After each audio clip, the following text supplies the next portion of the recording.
All right, that was a game. That was certainly a game. Boy, I guess it's the second game of the season, so it still feels like football is new and college football is new, and it's fresh, and we haven't done this in a long time. But boy, a game like that sure reminds you of what makes this fun. What an afternoon for Pitt. 41-34 win at Tennessee, Neyland Stadium. First non-conference Power 5 road win since 2008. They beat Notre Dame in 2008, right? And the first one that wasn't Notre Dame was, the last time was Texas A&M in 2003. So you're going 18 years since they last beat a Power 5 opponent who was not Notre Dame on the road.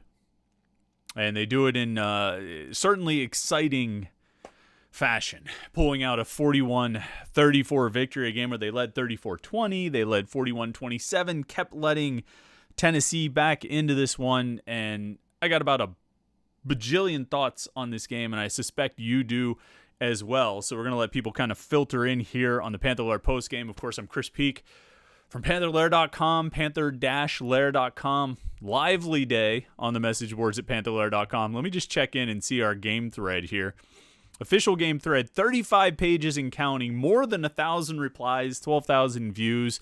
It's, that's what happens on Panther-Lair.com during games with the game thread. And certainly, I think the fact that it was a road game added to that. People were able to hang out on the message boards and talk about the game as it was going. And it's funny, if you want to have a good laugh, go back and read the first 2 pages or so of the message board from the very beginning of the game, the first quarter or so, because it was not good. And understandably so. I mean, this game could not have started worse for Pitt than it did.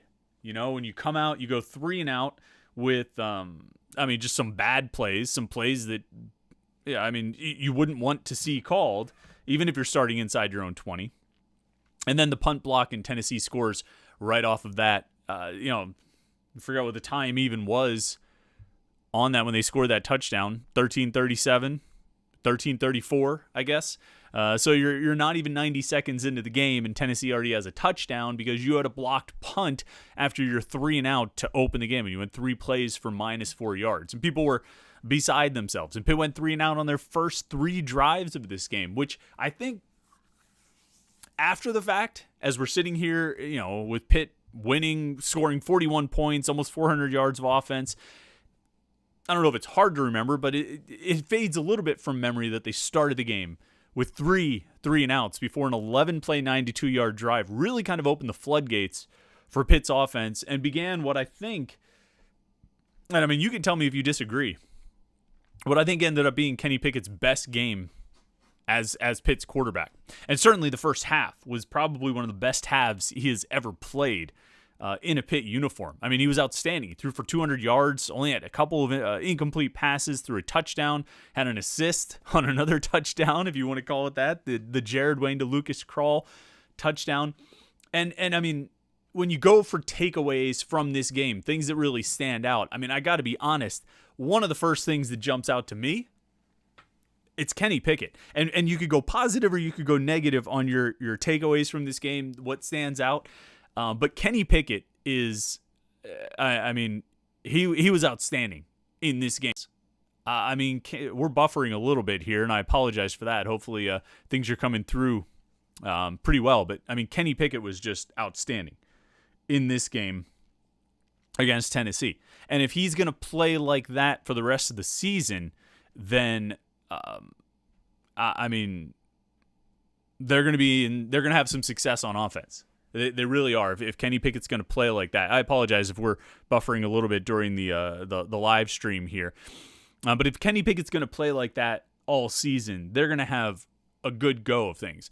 And I'll tell you what, and we got a lot of ground to cover here and a lot of things to talk about with this game. But right off the bat, I'll tell you what impressed me was the offensive line and the pass blocking. Run blocking, yeah, the run game never really got going. We can talk about that. But the pass blocking Kenny Pickett had time. Now, there were a few plays where he was running a little bit, where he had to take off and scramble. Sacks, Tennessee ended up with, how many sacks? Let me see the numbers here. Tennessee ended up with 2 sacks. Officially 5 quarterback hurries. They got after him a little bit. There were a few plays where Pickett had to scramble, and obviously they got to him twice. But overall, he had time to throw on, I would say, the vast majority, at least 75% of his dropbacks. He had enough time to find open receivers. And a lot of it was Tennessee seemed to only be rushing 4. They weren't blitzing as much. And maybe that led to, kind of how sometimes Pickett seemed like he didn't have anybody open, because I think they were dropping a lot of guys into coverage. But it's interesting to see that approach against Pickett, where opposing defenses are more inclined to drop into coverage and maybe not try to send extra blitzers to get pressure on him, but rather, cover and make him find the open receiver if he can. But overall, I was impressed with the amount of time that Pickett had in the pocket. I was impressed with the decisions he made. I was impressed with just how he played overall. I thought his running was good. When he had to run for a first down there in the first half, you could tell that he wanted to slide, but he knew he wasn't past the sticks yet. So he had to take the shot. And that, or sneaking in for the touchdown on the 1-yard sneak. I mean, Kenny Pickett played a heck of a game today, and that's the kind of play they need from him. Now they need the offensive line to block for him that well in every game. But if they get that, they're going to be in really their offense is going to be in good shape, and that'll help make up for the running game until or if the running game ever kind of gets rolling. Now, of course, if you're on the live stream here after the game, we appreciate it, and you can be a super chatter where you can jump in, contribute to the show, show a little support for the podcast, and we'll make sure we get to your comments and questions. Kevin Plaucha says he's got no question. He's sure I'll answer all of his questions, but a win is a win, and Pitt is 2-0. You're right, Kevin. We appreciate you being a big-time supporter of the podcast and being a super chatter here today. Michael B., one of our regular super chatters, jumps in. He says, Chris, first off, great win, but what the hell is up with the special teams? Also, the running game looks to be non-existent. Kenny Pickett, though, is fabulous. I think if he plays like this the rest of the season, Pitt wins 10. Yeah, you hit on a bunch of topics there, Michael B., and, special teams, it was an issue. From the very beginning, where the kick returns were a problem. And punt returns last week, a problem. Kick returns this week, a problem. Poor decision-making. They end up taking fair catches for most of the kickoffs after the first 3 or so, which was probably a wise decision. They punt.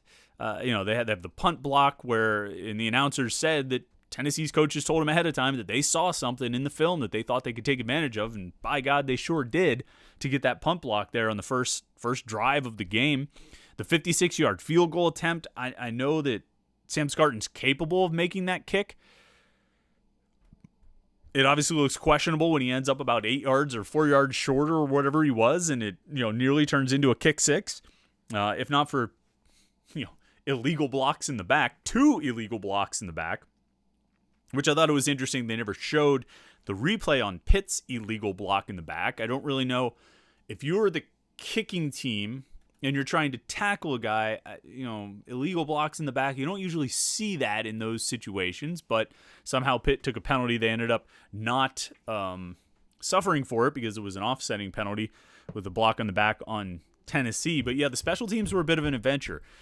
Kirk Christodoulou, some bad punts, including on the last drive, right? To set up Tennessee's final drive, he shanks a punt about 30 yards. He punts from his own 3, and Tennessee gets the ball at their 34. That can't happen. He was bailed out, obviously, by Pitt's defense, who finally came up with I shouldn't say finally came up with a big play. They had some big plays throughout this game. We're going to probably, we'll get into some of those. We'll get into some of those, but just briefly on the defense, we're obviously going to focus a lot on the negative with that group today. Missed tackles and blown coverages. But they had a few big plays. They had a couple turnovers and a huge stop down near the goal line. But we'll get to that in a little bit. Special teams, though, it's an adventure. And I'm inclined to say that right now, special teams for the most part is a work in progress. that, you have some younger guys who are still learning what they need to do and good decision making. That doesn't account for Kirk Christodoulou, but that obviously wasn't his fault that the punt got blocked. I mean, it was a poor blocking scheme and a vulnerability that was exposed. But there are definitely things that need to be cleaned up on special teams. I don't think there's any question about that. So that's an issue. The running game, here's what I'll say, and I'll probably repeat this a bunch of times because I think people are going to have a lot of comments and questions about the running game. It's not Pitt's bread and butter on offense. And right now, the fifth-year senior quarterback who's getting pretty good blocking from his offensive line, that's the bread and butter. And so, I mean, you look even after, they went up 34-20. Tennessee scored on the next drive, but they come out on their following possession. They run a sweep with Jordan Addison. They run a little swing pass, and then Kenny Pickett has to scramble and throw it away. Pitt gets the ball back, and they try and run it again. And the big plays that led to their touchdown to go up 41-27, the big plays were passing plays. They had to pass to Jared Wayne on 2nd and 7 where he bounced off the offensive lineman and ran for a big gain. The play after that, they had to throw to Jordan Addison, who, again, broke the play for yards after the catch. Izzy Abanikanda had a pretty good play, when they got down to the 11 where he looked like he was tackled and Carter Warren kind of picked him up and moved him forward. Reminded me of a play way back in like 2005, John Malecki playing for Franklin Regional in the WPIAL championship game. His running back or his quarterback, whoever it was tackled, and he just picked him up and pushed him forward. That's what Carter Warren did to Izzy Abanikanda to end up to a 6-yard run, but they score the touchdown there with the pass. And so, Tennessee again scores, but even when they came back after the interception on the final drive of the game, they have 4:52 to kill, and they come out running the ball, I said at the time, look, you need to throw. I know you don't want to stop the clock. I know Tennessee only has one timeout, and you don't want to give them any help and stop the clock for them and save time for them. But the thing you do best, your best chance of moving the chains, of advancing the ball and keeping the clock rolling, it's throwing. You know what I mean? It's short passes to Crawl or Addison or Wayne or Mack. And these guys, even just some of the running backs, these guys, the receivers had a good game today. You know what I mean? Pitt's receivers had a good game, and Lucas Crawl ends up, he didn't have a game like last week where he had 5 for 58 and a touchdown, but he had 3 for 33 and a touchdown. And he's a tough cover. It's a tough guy for the defense to cover. You're going to have to rely on them in that situation. Now, it ended up working. You know what I mean? They ended up moving the chains and killing all the clock with the running game. So maybe I'm wrong. They were masterful in the way they ran it down to 1 second on every play. They used the play clock. It worked. I still think your best bet, and what's going to be your best bet, is to use the passing game, the short passing game, to pick off chunks and every now and then break plays and get the yards after the catch like Addison did and like Wayne did. That's what their offense is. If up until the point where they're able to start running the ball more effectively, I think you need to rely on your fifth-year senior quarterback and a group of receivers who look pretty good right now. I mean, Taysier Mack had a huge bounce-back game after, kind of struggling a little bit against UMass. He goes 4 for 100 in this game and made one of those contested catches that he's capable of making. That we talked about a lot this offseason. We talked about what Taysier Mack does well. It's that contested catch. It's going downfield and fighting for a ball and winning a battle. And that's what he was able to do today. Like we saw that in this game today. Jordan Addison, you know what he can do. I was surprised that he didn't catch the one pass. Was it Pitt's? Let me see which. Yeah, it wasn't it was Pitt's possession before Tennessee got down to the goal line and Pitt stuffed him at the goal line. It was a third down play, a 3rd and 10. Pickett scrambled to his right and threw for Jordan Addison. The Tennessee defensive back made a great play on it. But Addison, I was surprised he didn't come up with that ball. They've got the receivers look good right now. And the quarterback looks good and the pass blocking looks good.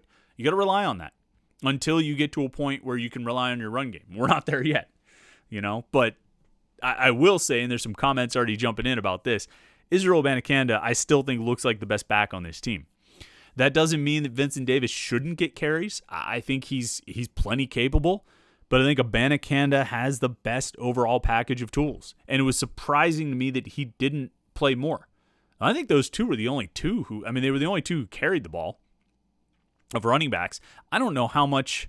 I'm going to have to check, after the fact of, participation stats. But, I mean, did you guys even see another running back in there? I didn't. I think it was all Davis and Abanikanda. Vincent Davis and Izzy Abanikanda. That was, which was interesting. I thought you'd see at least some A.J. Davis or one of the other backs. But those two guys are clearly the top two. They look like the top two. They play like the top two. And that's who they're going to ride with. And if it was me, like I've said all along, I would go with Abanikanda, but that's just me. You guys drinking today? I got the Aurochs Strawberry Blonde Ale going here. Figured I'd bring out something special for a Saturday afternoon. Let's get to some comments. Luca Carroll says he's got the Oscar Blues Can of Bliss.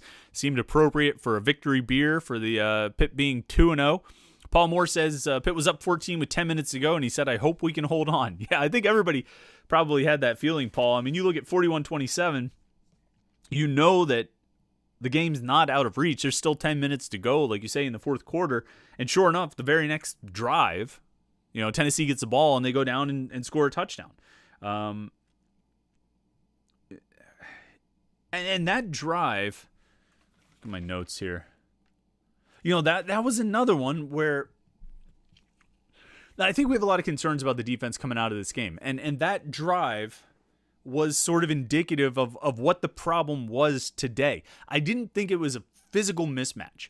I didn't think Pitt was just getting beat by superior talent and superior athletes. And I'm not saying Pitt had great athletes or anything like that, but it was just dumb mistakes.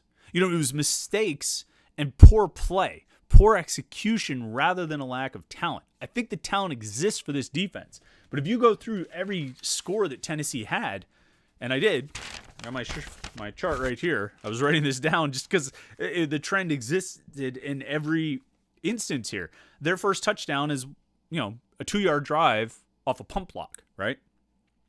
They score again. They get a field goal. On that possession, Pitt had 2 offsides penalties. And they had an illegal substitution that, Tennessee could either choose the substitution penalty or the offsides.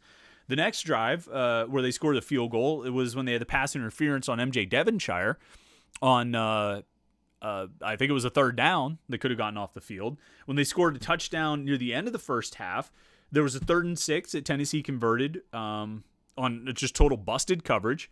And then the touchdown was scored just with a bunch of missed tackles.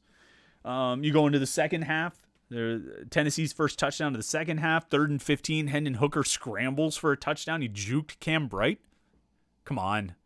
That shouldn't happen. And then you have a busted coverage on a screen, a touchdown pass, a screen that goes for a long touchdown pass. And then that final touchdown that Tennessee scored, again, Hooker scrambles, Pitt loses him, and he runs up the sideline there. And then they hit that play-action pass to the tight end over the middle for like 34 yards that it was what Miami did against Pitt last year. And is what this defense has been susceptible to on a number of occasions over the years. Particularly some linebackers who bite a little bit too much on the play action or the RPO action, and they're able to score. And I want to go back and look at the play, but I almost in my imagination, Brandon Hill's interception came on that same kind of pass. It was a play action. John Patrician took a step forward and then started backing off. Hooker threw the pass, and Hill stepped in front of it to get the interception, which ended up being the 3rd turnover for Tennessee. Right? Yeah, because they had 2 fumbles and an interception. In addition, Pitt. Let me find their stats. Pitt had 5 sacks on defense, 9 tackles for loss, an interception, and 2 fumbles. So it's funny because you really have a little bit of both. You got some of the impact playmaking out of this defense that they're capable of, with Keyshawn Camp getting in on a strip sack. I think I actually said on Wednesday night that I could see Pitt's defense getting to at the time I said Joe Milton, getting to Milton for some sacks, keeping him in the pocket, getting into him for some sacks, and maybe having a strip sack or 2, or forcing him into a bad decision, getting an interception. Now, the interception that Hendon Hooker threw was a bad decision. Pitt didn't necessarily force that. They didn't have pressure on him in that instance, but it was a bad decision. They got the turnover, but they did call it a strip sack of Joe Milton. It was just one of these things where, and it's a little concerning, but it's also maybe reassuring. because it's correctable. They didn't get beat by superior, out of this world quarterback play. You know what I mean? Like, quite frankly, Joe Milton and Hendon Hooker aren't very good. They're not going to beat you with their arm. A good quarterback would have beaten Pitt with his arm by about 3 or 4 touchdowns today. Just in the first half, they would have had a significant lead. But Milton kept missing those guys because he's not very good. Hooker wasn't making any passes. He wasn't trying to go downfield. He had the play action pass to the tight end, like I mentioned. But, I mean, for the most part, he was running or he was throwing short stuff, and his receivers were making a couple plays. Those quarterbacks aren't very good. They just were able to take advantage of busted coverage and missed tackles. Pitt, like, literally bouncing off of each other. I think A.J. Woods and Brandon Hill just bounced off each other on the one long play. I mean, it wasn't very good quarterback play, and it's concerning that Pitt was able to allow a team with not very good quarterback play to go out and score 34 points. But it's a little reassuring because, again, it's all correctable. This wasn't like a really good quarterback picked this defense apart. Now, a really good quarterback will pick this defense apart if they play like they did today. A really good quarterback will. And who that is, Clemson guy, Carolina guy, maybe the Virginia guy. They look pretty strong today against Illinois. That quarterback was dealing a little bit. A good quarterback will have success against this defense if they play like they did today, overall. Now, if they keep making plays and they get 5 sacks and 9 tackles for loss and 2 fumbles and 1 interception, well, that could change the equation a little bit. But they need to be more sound. They need to be a much better tackling defense. And this might be an area where you miss Damar Hamlin a little bit, because Damar Hamlin was such a solid tackler. And Paris Ford made a lot of mistakes, but he didn't really miss tackles. He was a really sound tackler. If he was where he was supposed to be, guys weren't really getting past him. Damar Hamlin was the same way, minus the mistakes. I mean, Damar Hamlin didn't let guys get past him. He made good tackles all the time. This defense needs to shore that area up in a big way. They can't miss tackles like they did tonight. They can't bust coverages like they did today. That's a recipe for trouble, whether it's against Western Michigan or New Hampshire or it's against Clemson or North Carolina. You have to get better at that. Now, it's a testament to this team. It's a testament to this defense. It's a testament to this offense that they were able to play a game with a significant amount of mistakes and still come out with a win. Pitt, Tennessee in its current incarnation, I think, is not 1 touchdown worse than Pitt. I think they're a little bit further off from that. I know the announcers couldn't say enough about how impressed they were with this Tennessee team. I didn't think they looked very good. I didn't think they looked like they were all that. I don't know about you. You might disagree. I don't think they looked like they were all that. Like I say, I don't think Milton looks very good. The defense, I wasn't impressed. I expected their defense to get much more of a push up front, unless they were just respecting the passing game, respecting Kenny Pickett's ability to run. I expected them to do better in that regard, and I was not impressed with Tennessee. But you go on the road, play in front of 82,000 people, and beat an SEC team, you take that. And you're 2-0 with Western Michigan and New Hampshire standing between you and the first perfect, undefeated non-conference record in school history. Yeah, take that. All right, comments flying in here. Everybody's got something to say on the live stream. Let's roll through it. Kevin Plowcha, that was probably the longest 4-hour roller coaster ride I've ever been on. Yeah, that game took forever. Man, that just took forever. It was absurd. Steel Broderick says the game was great. The game was so hot. No regrets taking the trip. I'll say this, Steel, before we get into some of the other questions. Man, kudos to the Pitt fans who showed up. If you were a Pitt fan who went to Knoxville, I mean, good on you. Good on you. I mean, I'm following her on Twitter, so obviously I'm going to see a lot. Everybody who went on that trip is going to tweet about it, and I'm going to see them. It's, in the echo chamber and all that. But, like, you guys who made that trip, you showed up. We could see it all over Twitter and at the game. Going into halftime, some "Let's Go Pitt" chants. At the end of the game, some "Let's Go Pitt" chants, some ACC chants. I mean, good on you guys. Pitt has a reputation for not traveling well, but and blue is going to stand out when it's in a sea of orange. But I could see you, we could hear you. So good for you guys. I'll toast to that, Steele. Good job on good by you, and good job by everybody. Coaster King says, time for the staff to accept that Izzy is running back 1. I think so too. What are their carry? Let me see their carry differential here. Abanikanda ended up with 12 carries for 43, averaged 3.6 yards per carry. Vincent Davis ended up with 19 carries for 33, averaged 1.7 yards per carry, and a touchdown. This is not good. And those guys both stepped up at the very end. Vincent Davis, a couple of 6-yard runs to get a first down. Abanikanda, an 8 and a 5 to get another first down. I've made my I've said what I think about these running backs. I don't think anybody who's tuning into this live stream doesn't know what I think about Pitt's running backs and who I think is the best running back, who I think is the best option. So I don't even think I need to repeat it. But yeah, I mean, he looks like the best back to me. Kurt Panic said, Chris, I said I wouldn't overreact, but let's go. He says that all in caps, so I would guess Kurt is overreacting. Homer Simpson says, big win for many reasons, one of them showing the ACC that we are an asset, getting one of the few non-conference wins. And yeah, I think there's something to that. Not necessarily showing the ACC, but I mean, this is the kind of win. Again, like I said, if you go on and have success in the conference, right? Let's say you win the Coastal Division or you're near the top of the Coastal Division. And people want to say, oh, you just did it against ACC competition. Well, you went on the road and beat an SEC team. And even if Tennessee only ends up winning 4 or 5 games this year, or 3 games, you went on the road and beat an SEC team. And that's going to be something that it might not be the strongest resume bullet point you have, but it is going to be something that's held up in your favor. You know, if you go out and win 6, 7 games in the ACC, but you have this loss on your record. I mean, look at 2018. Where people said, oh, Pitt, there was a narrative that Pitt backed its way into the ACC championship game, when in reality they didn't. It's just that they were 7-5 teams. So people said, oh, they just backed their way in. Like the 2004 team backed its way into the Fiesta Bowl by winning, a 4-way tie or something. Well, that wasn't the case this year, or in 2018. Pitt legitimately won it. But there was nothing to sort of support the idea that they had a solid season. So the narrative was just, well, they stink. Well, this year, if they go on and have success in conference play, you've got this at least point to. They went on the road in the SEC and they won. You can't take that away. No matter what Tennessee ends up being, you can't really take that out.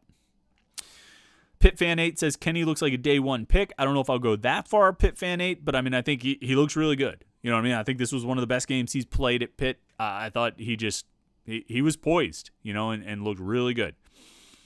CLN ETN says, a win is a win, yeah, but oh boy, we're coming away from this one with way more questions than answers. Hail to KMFP, Kenny MF Pickett. More questions than answers. I don't agree about that. I think what we have is we have answers on what this team really needs to focus on between now and next week, and the week after that, and the week after that. That's what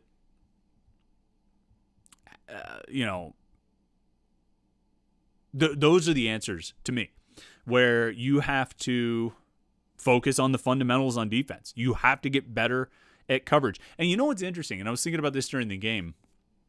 We talked on Wednesday night on the live stream about Pitt's secondary needing to be tested, that they hadn't been tested yet. They obviously weren't tested all that much against UMass, and this game was going to be the first one where they were really tested. And again, it wasn't by a great passing offense. It wasn't by a great quarterback. Neither one of these guys is a great quarterback. Milton and Hooker both kind of stink.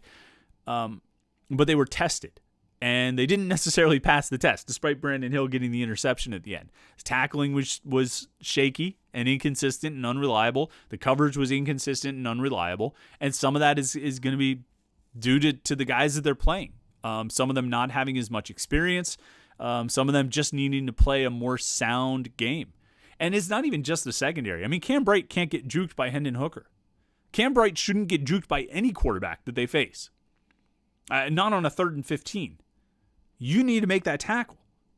And I don't want to say there was a lackadaisical attitude coming into the game, or they were just not taking it seriously or something like that, but throughout the game, they needed to be sharper than they were. Maybe it's still early season, not jitters, but maybe it's still early season whatevers. But they need to be sharper, and they just, that's That's some of the that's one of the answers to the question of where do they need to improve the most between now and week 3. I don't know if I have more questions than answers. I think Pitt's defensive line still looked really good. I think the linebackers could be better. Missed a few more tackles than you would like to see them miss, although we'll see what the numbers end up being. But they just, overall, I think they were okay. I think they can improve because I think those guys are really good, the linebackers. But the D-line was really good, and the secondary has some improvements to make. This isn't going to be a redux of 2016 or anything like that, I don't think. I think this was a game that had some rough points for the defense, but on the whole, they also made some pretty big plays. Let's see. Brock Madonic agrees, got to work on tackling this week. Paul Moore says, Chris, do you think the O-line looks better or worse than last year? I mean, for this game against an SEC opponent, trying to hold off an SEC pass rush, yeah, I mean, I think they look better. I thought the blocking was really stout today, and they didn't rotate at all. Mack and Salves came in, I think, on the 4th and goal down near the goal line, down at the 1. Hey, everybody liked the fact that they went for it there, right? On the road, 4th and goal at the goal line. They go for it. Good for them. I think Gonsalves came in as an extra blocker on that snap, but otherwise, they didn't rotate at all. They stuck with their 5 of Warren, Minor, Drexel, Cradle, Hoy. And it was good. The run blocking needs to get better. And that's on the backs and on the line. But I thought the pass blocking, I thought was really stout. Matthew Scabaloni says Taysier Mack looked really good. I don't think he had a single drop. Yeah, he had. I think you're right. He had. Let me see his target numbers here.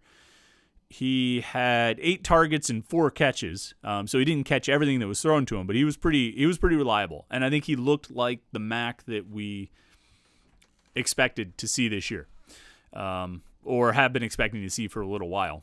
Brock Madonic says thoughts on Melquise Stovall for this game. He had a good touchdown catch on his 1 target, 11-yard touchdown. I think Pitt's first score.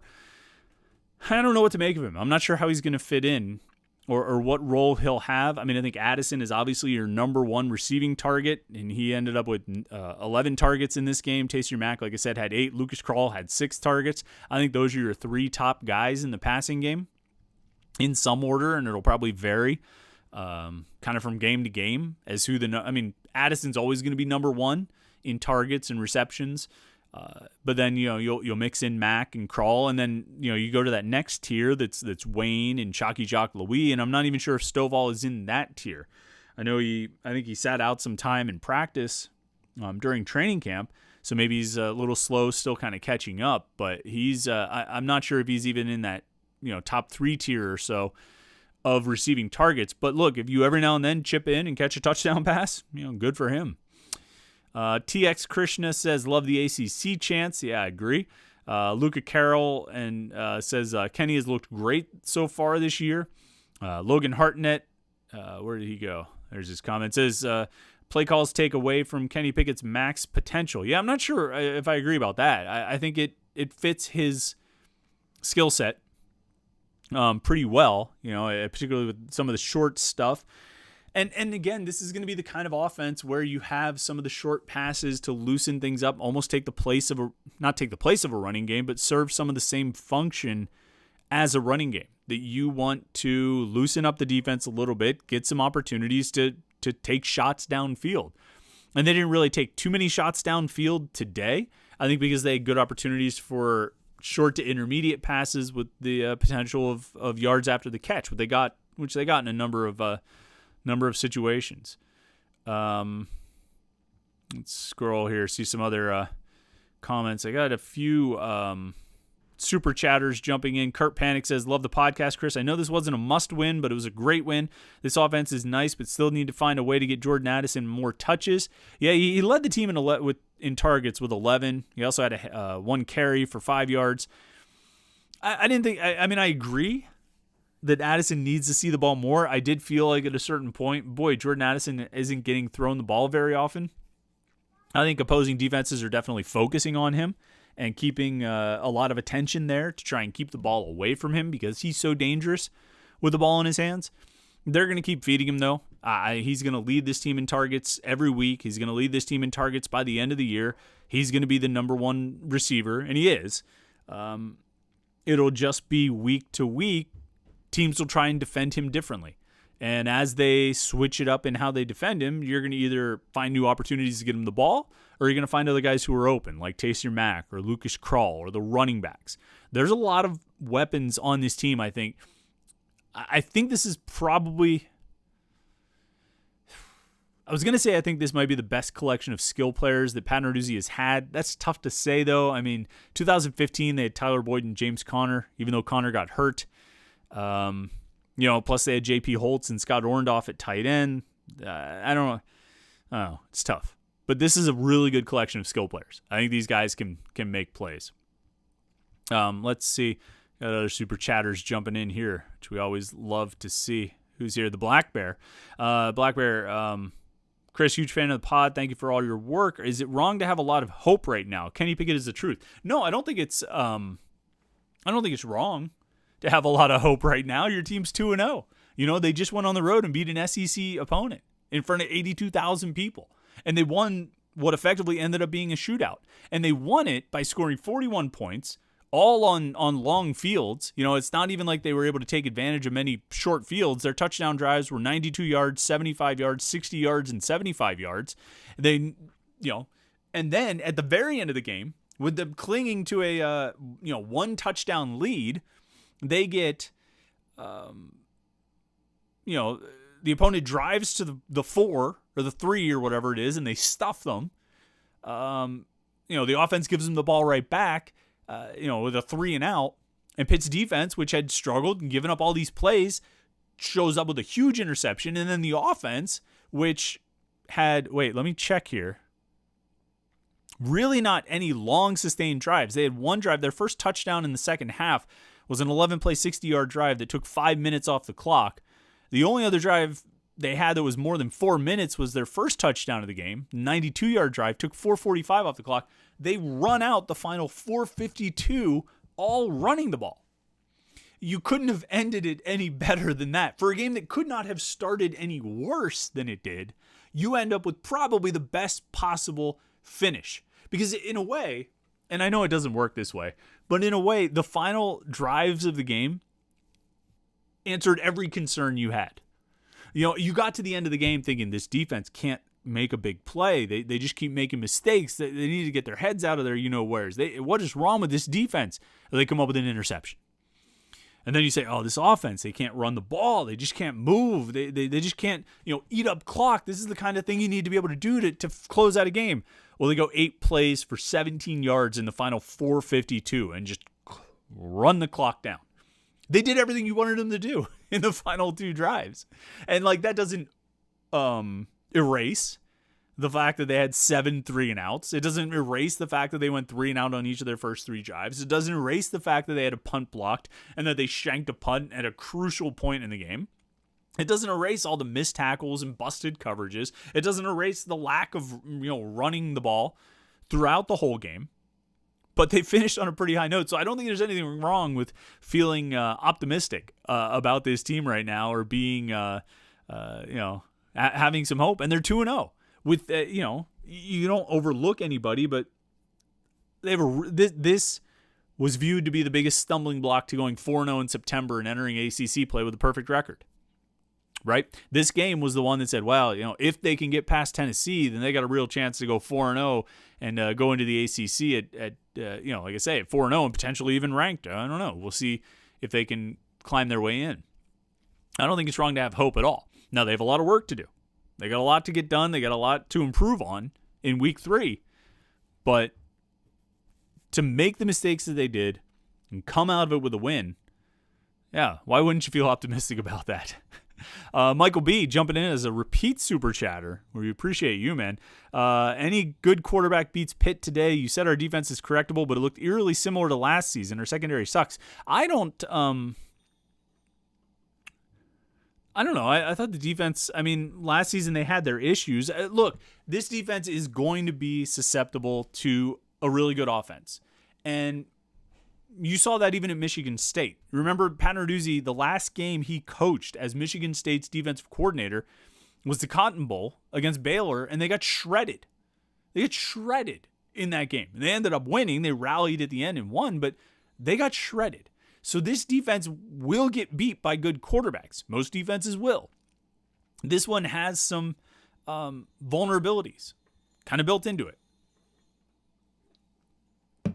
But they've also got some strengths. And I think the defensive line is still a strength for this defense. I think the linebackers are good. Particularly that top line of Cam Bright and Servassier Dennis and Phil Campbell. And they seem to more or less stick with units of those three guys and then John Patrician, Wendell Davis, and Chase Pine. They mixed and matched every now and then, but it was mostly 2-3-man units that they kind of rotated. I don't know if it was every drive, but something like that. But I think the secondary, I disagree that it sucks, Michael B. I don't think the secondary sucks. I think they just have some things they have to clean up. And they're just talented players in that group. They just have some things they have to clean up. They have to get a little bit better and not blow those coverages. Let's see here. Get back to some of these other comments and questions. Everybody's got something to say. I love it. Tony Tennyson says Brandon Hill made a great play at the end, but he got caught looking in the backfield a couple of times, and it cost us. The tackling was real bad.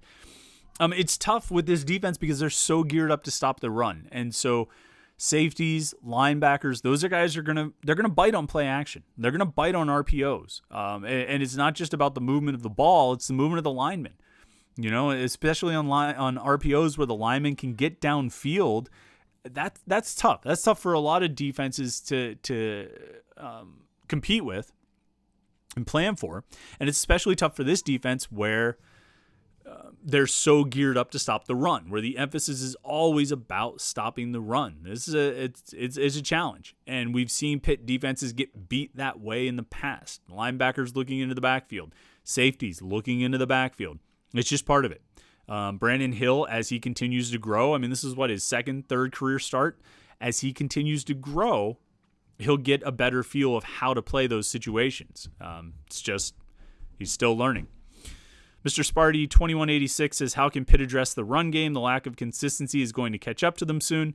I think, I just have to think that it's a work in progress, and whether that's the backs continuing to improve, the run blocking continuing to improve, the scheme, the commitment to it. I think there are a lot of factors that go into it. Just keep rolling Abanikanda and Vincent Davis out there and keep giving those guys opportunities, but understand that your best option is going to be putting the ball in Kenny Pickett's hands more often than not. It's just the reality of what it is. That's just the truth. Let's see here. Josh Grubb says, my shirt rules. Thanks, man. We got the Rivers represented. Allegheny, Monongahela, in Ohio. Appreciate it. I forget where we got this. This might be a Commonwealth Press shirt, I think. So if you want to check that out, they're a good local company. We always got to give shout outs to the locals. We got our Aurochs beer. We got our Commonwealth Press shirts. That's the way to go. Jason Martell says, never a bad win. I was surprised at the tackling, especially because our frequent substitutions should have kept guys fresh. Yeah, I don't think there was a problem with staying fresh. I think early in the game, I think the first quarter, it was a bit of an issue because the offense couldn't stay on the field. You look at what Pitt's offense did in the first quarter. They went 3 and out on every drive. Their final drive of the quarter was the 11-play, 92-yard drive that started with about 4.5 minutes left in the first quarter. So, you add in that 4.5 minutes to end the quarter, and then the commercial break between the first and second quarter, and then a little bit more time going into the second quarter. The defense got some rest there. I don't think it was a problem of being tired or rest. I think the defense was just sloppy in their tackling and in their assignments. They need to be better. Dave Bolowitz says, why can't they get Shockey more involved? The guy has game-breaking ability. I think he does too. I think he's really talented. I think he should have had a first down on his catch in the first quarter. I think that was his only catch, right? Shockey Jacques Louis ended up with 1 catch for 6 yards. He needed to have a first down, and it looked like he had an opportunity to get a first down, and he missed that. I think he's a playmaker, and I think he's one of those guys where if you take away Jordan Addison, Shockey Jacques Louis is gonna hurt you and make some big plays and have a big game. Let's see here. Nadir Abul-Ila says, very concerned on the deep defensive back coverage. Would have been a different story if the Tennessee quarterback could throw deep. You're absolutely right. I mean, there were open receivers out there for Joe Milton to hit. Fortunately for Pitt, he stinks. And he couldn't hit those passes. Now, I don't know if Pitt would say this, but I think to some extent, if you're playing Tennessee this year, whether it's Milton or Hooker, but particularly Milton, you say, we're going to defend to keep you from running. We're going to stop your running game. We're going to keep you from quarterback runs. And we're going to try and pressure you. And if you can actually hit your receivers downfield, I mean, vaya con Dios, but we're not all that worried about it. Because why would you be? He hasn't shown any ability in his career to hit those passes. It's like they were saying on the broadcast. He didn't hit him against Bowling Green, and he obviously didn't hit him today against Pitt. He just wasn't – he's not good enough at hitting those throws. Now, if they try and defend differently against a better quarterback, we'll see. But maybe they'll have more success getting into the quarterback and pressuring him. With this defensive scheme, for Pat Narduzzi, it's always going to be a matter of the philosophy is always going to be, the mindset is always going to be, we're going to pressure. We're going to come after your quarterback, and we're going to try and get to him. And we believe we can get to him before he can make a big throw. Now, there wasn't as much pressure. Let me see what the official pressure quarterback hurry stats were. These aren't always super accurate when you have particularly the home team scoring it, but they credited Pitt with 3 quarterback hurries, obviously, and then the 5 sacks and 9 tackles for loss. We'll see what Pro Football Focus says for quarterback pressures. I think they did better than 3 on the quarterback, but we'll see what the numbers end up being. But they're always gonna play that way, where they try to pressure the quarterback, and that's the main goal: is get after the quarterback and try to hit him before he has a chance to make a long throw down the field. Scott Lynch says, nice win today, but the tackling on defense and secondary coverage looks like it's going to be an issue this season. I would just say, Scott, that I think tackling is a correctable issue. You'd like to think you wouldn't need to be correcting it 2 weeks into the season, but it is something you can emphasize more. You can hammer those guys this whole week about tackling and about fundamentals. You've got enough veteran players on this defense that I'm willing to chalk it up to a bad game and not necessarily a habit that I expect them to have all season. If they're a poor tackling team all season, then yeah, I'll agree with you. That's a major issue. I think they can clean that up. The coverage busts, it's probably going to be a little bit more difficult, but it's teaching moments, right? It's teaching. Mad Dog XNE DND ND. Don't know what that name means, but right on. Did anyone on the defense have a good game? I think Kalaji Cansey. Yeah, I think Cansey did. I think Keyshawn Camp had a good game. He ended up with 3 tackles, the sack, the forced fumble. I think Habakkuk Baldonado had a good game. He had 2 sacks and another strip sack. Who else do I think had a good game? I would mostly just pick defensive linemen, although, John Patrician had the big tackle near the goal line, and of course, Brandon Hill had the interception, but he had some plays that didn't go his way. He finished as Pitt's leading tackler with 7 stops. He had the interception, though. Otherwise, I'm just kind of looking through the stat line here. Sacks, Baldonado had 2. David Green had a sack. Kalaji Cansey, like you mentioned, I think had a big game. Had a really good game. It's the strength is up front, and the strength continues to be up front with those defensive linemen, whether it's the ends or the tackles. I think they're all pretty strong. So, let's see.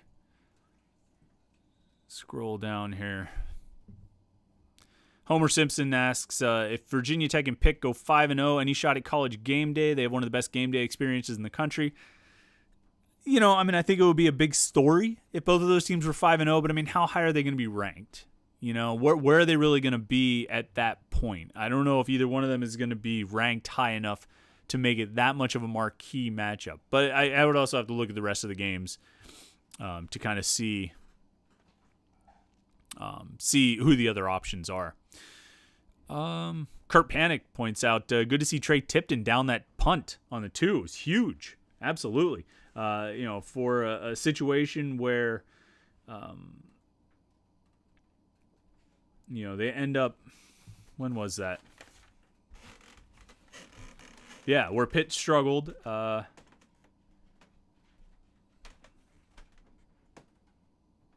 Yeah, that was the one that was after the field goal, right? That was in the third quarter after the field goal that was almost a pick six, the 56-yarder. You're right. Then they ended up punting, and Trey Tipton down that one at about the 3. Yeah, that was really good. That was a great play by Trey Tipton. Great punt by Chris Sedulu, who obviously had some issues a little bit later, but he still, Tipton made a great play there. Josh Nurick, shout out to the fellow Panther fans that occupied Neyland Stadium. Panther Nation traveled hard. Yeah, you sure did. I know it was a unique experience. It was something special getting to go to Tennessee. Never been there before. I'd like to see Pitt fans. I hope they all show up for some of the road games in the ACC too. Even if those, it's not quite as exciting to go to Duke. It'd still be cool if you to see the Pitt fans show up there as well. Because actually, Duke, you could really take over the stadium at Duke. They don't have anybody who goes to games. John Bashiro says, how does Pat Narduzzi still have no control over his offensive scheme? To completely let the offensive coordinator make insane decisions like these and not rein him in is truly scary. It's interesting. There were points where I questioned what they were doing or why they were trying to do it. And there were points, particularly those first few drives, and I think they were hampered. I think they were limited in what they could do offensively on those first few drives. Where they because of the field position where they had the ball. First drive starts at the 16. Second drive they started up at the 29, which is a little bit better. But then the third drive they started at the 2. I think there's just not much you can do in those situations. The fourth drive they started at the 8, although they end up taking that one all the way for a touchdown. But I'm not defending Mark Whipple. I think there were a lot of questionable decisions. I think there often are. But I don't know. I think the offensive scheme is what it is. They have things that they do well, and I think you saw those things today. They pass block relatively well. They have a quarterback who made really good decisions today, and they have receivers who can make a play with the ball in their hands and make a play after the catch. Reliable receivers. Kenny Pickett ended up with like 12 incompletions, but I think the receivers were pretty reliable in their pass catching today. So I don't know. I think that's just kind of what it is. And I know we all want them to run the ball better, but you have to do what you're good at. You have to play to your strengths until those weaknesses become a strength. And right now, those weaknesses aren't strengths. Let's see here. Brock Madonic, Pitt Special 2.0. Yeah, they pulled out the trick play, maybe to remind UCF of that one from a year ago. Of a new trick play, for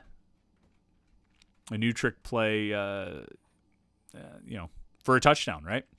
Brian McDermott, congratulations from Aval. Pickett put on quite a show. Best of luck the rest of the way. I tell you what, and thank you, Brian. I appreciate you checking in on the podcast. I had a handful of Tennessee fans comment on the different podcasts and things, the live streams that we did and that kind of thing. Kenny Pickett show, I think there were some Vol fans who watched that, and they were all very polite. I wonder what Pitt fans, what your experience was like at Neyland Stadium. Whether the Tennessee fans were welcoming and accommodating, but they were certainly nice online. I'll say that. There wasn't even too much smack talk, on Twitter or anything like that. So, kudos to them. Nice guys, nice folks of Tennessee. Somebody mentioned about. Let's bring it up here. The Boston College is playing UMass right now. And it is 14-0 at halftime. So, yeah, that's not as much of a that's not a totally encouraging not a totally encouraging score for the Eagles, but that's what it is. Jay Bish says until Pat Narduzzi adapts his coverage scheme, defense will continue to get beat downfield. Well, Jay, I got to tell you, man, it is what it is. I talk to Michigan State fans about what their defense was like and how it could get beat. It's always going to be about getting to the quarterback with a pass rush. They're not going to play the kind of defense that sits back. They want their, the linebackers are going to be thinking run first and safeties to some extent. The defensive line is going to be thinking get to the quarterback, and they're hoping that those two things will cover any possibilities. That if it's a run, the linebackers will be ready for it, and if it's a pass, the defensive linemen will get to the quarterback. That's the plan. It's, and we've seen it for 7 years now. This is the 7th year of seeing it, and you talk to Michigan State fans, and they all saw it for however many years Narduzzi was at Michigan State. That's what this defense is. That's what it does. Let's see. Homer Simpson, Pitt versus NC State ACC championship. Calling it now. I don't know about that, man. I don't know if I'm writing off Clemson just yet. They've got a 7-0 lead over South Carolina State, so don't count the Tigers out just yet this season. DJ Dennison, I don't think the corners played poorly. Safeties missed some open field tackles. I think the corners missed some tackles as well. I think they had some issues there. Overall, Marquez Williams had a really nice open field tackle that I can think of. But they had a few issues. I don't think the secondary is going to look back on that film and feel great about most of what they saw. So, oh geez. Reading through some more comments. Michael B, who's a super chatter. I'm going to put this one on the air for you because you're a super chatter and a supporter. But it says Narduzzi has this reputation as a defensive guru, but Pitt has never had a quality defense on his watch. I mean, come on, man.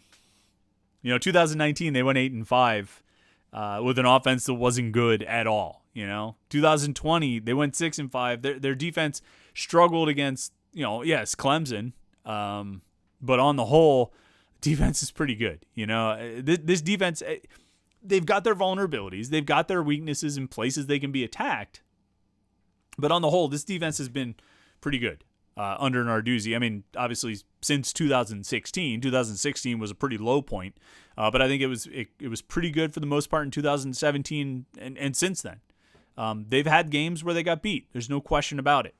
But on the whole, I think this defense has been pretty good. I mean, this is a game today where they have 3 turnovers and 5 sacks. They made some big plays. They gave up 34 points. 7 of those came on a 2-yard drive. All right, so that leaves 27 other points. And they've had, and they make a stop at the goal line. They force a field goal on it was a 1st and goal from like the 3 or something like that. And they end up forcing a field goal out of that drive with some help from Tennessee because some help from Tennessee because Tennessee took a penalty. But look, I think my thing with the defense today, and John Kristofich asks again, are you concerned about the Pitt defense? I'm concerned about the tackling, the fundamentals of tackling, which I think can be corrected and improved and taught. I'm concerned about some of the busted coverages in the secondary. I'm not concerned about the talent level of this defense. They just need to correct some of those things. And I think those are teachable, correctable improvements that they can make. Josh Grubbs says, does it seem like Mark Whipple loses the middle of the field in the passing game? It's so wide open and we just ignore it. I wouldn't put that on Whipple. I mean, I think that's Kenny Pickett looking for receivers. You know what I mean? I think that's where Kenny Pickett is looking. And yeah, you're going to have your first option and go through a progression and that kind of thing. But you still, Kenny Pickett is the one that has to throw it in the middle of the field. I mean, you want the ball to go to the middle of the field, the quarterback has to actually put the ball there.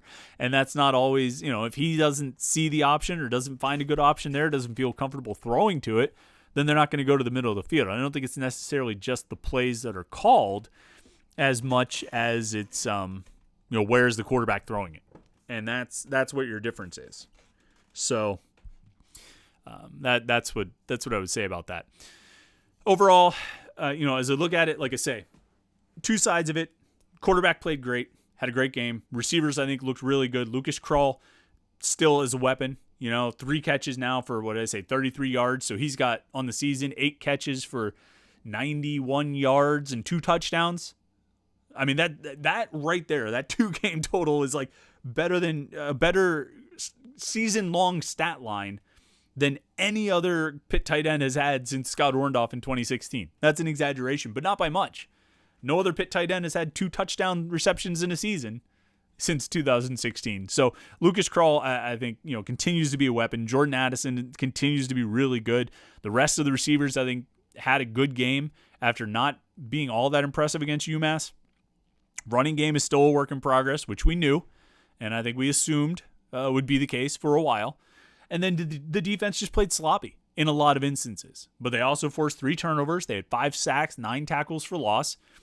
Gave up, like I say, they had the 2-yard touchdown drive, but Tennessee's other touchdown drives, they had a 68-yard drive, a 63, so they had 3 60-yard drives for touchdowns. Other than that, there was another 60-yard drive where they stopped them at the 3 or the 4, somewhere around there, and then an interception basically to clinch the game. So, on the whole, even though they only forced 2 3-and-outs, even though they were sloppy in their tackling and busted some coverages and gave up some quarterback runs to a quarterback who really couldn't do anything good other than run, I think it wasn't an out-and-out awful performance by the defense. It just had some holes and some issues they need to take care of and clean up. And then special teams obviously has some things they have to clean up, major issues there in some different areas. They need to go back to the drawing board on their punt coverage unit, or at least their punt team, I should say. But the long and short of it is Pitt is 2-0. They've now defeated a non-conference Power 5 opponent on the road for the first time since 2008. First time it was a non-Notre Dame Power 5 non-conference opponent on the road since 2003. So you're talking about a long time coming to get this win, and now a real opportunity to beat Western Michigan, beat New Hampshire, and come out of September at 4-0. It's a real opportunity. That's in front of Pitt right now, and that's unique. They've set themselves up to go into the ACC with a 4-0 record. Now, that doesn't mean you can overlook Western Michigan, doesn't mean you can overlook New Hampshire, but they set themselves up with a real opportunity to do it. So can't complain about that. And like I said, you can't complain about the way the game closed, right?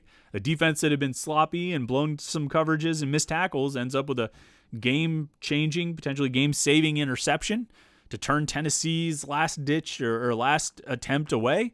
And then Pitt runs the ball to kill out, 5 minutes of clock and end the game. Can't argue about that. I think on the whole, if you were going to add up everything, the positives and the negatives, you would come out with a net positive for this game today, mostly anchored by the fact that they won, right? So good times had by all. Big fun. All right. I appreciate everybody who came out for the live stream here tonight. It's a lot of fun. We're going to do this after every game. Western Michigan will be a home game, so it'll be a little while, an hour or two, probably a couple hours after the game ends. We'll come back to the Panther-Lair.com studios and fire up the live stream Dream Machine and get chatting then about that game. But after every game, we'll have one of these. Of course, we have our Wednesday night live stream, 8:30 every Wednesday night. Listen, if you want to make sure you don't miss a live stream, subscribe to the Panther-Lair.com YouTube channel. Okay? That's important. And then you'll get it because there's a button right over there. And you can subscribe and you'll get a notification every time we go live. So you'll know what's going on. If you're like, wait, what time are you going to start the live stream after the game? I don't know. Subscribe to the YouTube channel. And then you will know. You will get the notification. Thanks to all the super chatters who jumped in today. It's always fun. We appreciate your support of the podcast, of course. And make sure you stay tuned to Panther-Lair.com all weekend long, as we continue to have coverage from the game. Jim Hammond is down there in Knoxville. He's going to have a lot of coverage from the game on Panther-Lair.com, Pittsburgh.rivals.com. And the message boards are buzzing. There's going to be a lot to talk about over the course of the next week. So stay tuned to Panther-Lair.com. Join us on our live stream on Wednesday night, and we'll talk to you then. And otherwise, we will talk to you after the Western Michigan game next Saturday. But Pitt wins 41-34 in Knoxville. They are 2-0 heading into week 3 against Western Michigan. Thanks, everybody who tuned in. We will talk to you on Wednesday night. Have a great rest of the weekend. We'll see you soon.